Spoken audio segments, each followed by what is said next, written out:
Robert Hawkins is a corrections officer at the Baraga Correctional Facility. A physical encounter with an inmate led to a sobering diagnosis for him. Well, basically, it was an assault on staff. When I intervened, I was also hit.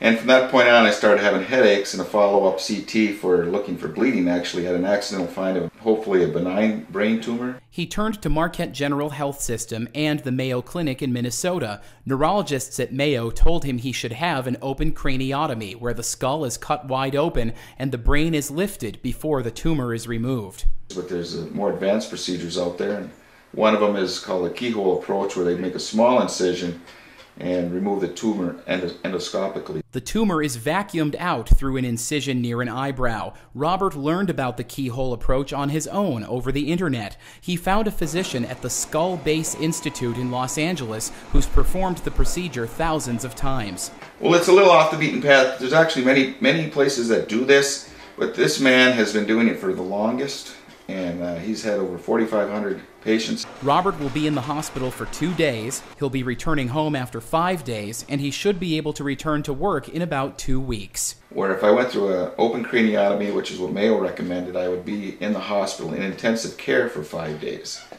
plus a long recovery of many weeks. He's leaving for LA this Friday. The surgery itself will take place on July 31st, a week from tomorrow, and we'll check in with Robert again once he returns and has completely recovered. In Baraga, Mike Hoey, ABC 10 and CW5 News Now.